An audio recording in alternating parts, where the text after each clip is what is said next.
Hello കൃഷിക്കൂട്ടുകാരെ, Kunjus farming ടിപ്സിലേക്ക് ഹൃദയം നിറഞ്ഞ സ്വാഗതം. രാവിലെ പറമ്പിൽ ചെന്നപ്പോൾ കണ്ട കാഴ്ച ഇത് ഒത്തിരി സന്തോഷം തോന്നിയ നിമിഷമാണ്. എല്ലാം ഞാൻ പറിച്ചെടുത്തു. എനിക്ക് ഈ വർഷം 3ാമത്തെ പ്രാവശ്യമാണ് കൂൺ കിട്ടുന്നത്. നമുക്ക് പറമ്പിൽ നിന്ന് കിട്ടിയ കൂൺ വെച്ചുണ്ടാക്കിയ വിഭവം ഞാൻ കാണിക്കാം. ഇനി അത് നമുക്ക് ഒരുക്കിയെടുക്കാം. അതിന് കൂണിൻ്റെ പുറത്തെ പാട പോലെ ഒരു തൊലിയുണ്ട്.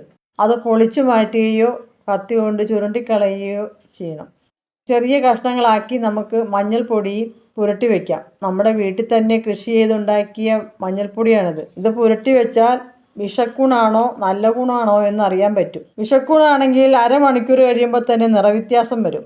ചുവന്ന കളറോ നീല കളറോ ഒക്കെ. ഇനി നമുക്ക് എങ്ങനെയാണ് തയ്യാറാക്കാമെന്ന് നോക്കാം. ഒരു മൺചട്ടി എടുക്കുക. കൂണിന് അത്യാവശ്യം വേവുള്ളതാണ് കേട്ടോ. അതൊരു ഗ്ലാസ് വെള്ളം ഒഴിച്ച് ഉപ്പും ചേർത്ത് കറിവേപ്പില ഇട്ട് വേവിക്കുക.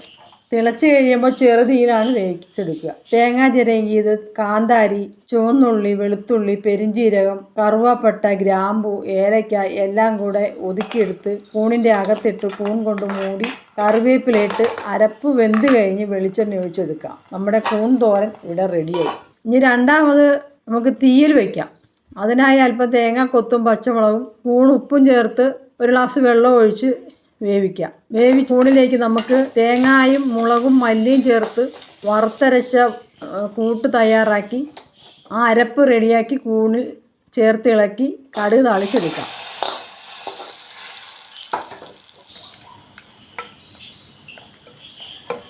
അപ്പോൾ ഇന്ന് നമുക്ക് എൻ്റെ കൂൺ തോരനും കൂൺ തീയലും റെഡിയായി. എൻ്റെ കൂൺ കറികൾ നിങ്ങൾക്ക് ഇഷ്ടമായെങ്കിൽ ലൈക്ക് ചെയ്യുക, സബ്സ്ക്രൈബ് ചെയ്യുക, ഷെയർ ചെയ്യുക, കമൻറ്റ് ചെയ്യണം. അടുത്ത ഒരു വീഡിയോയുമായി ഉടനെ വരാം. നന്ദി, നമസ്കാരം.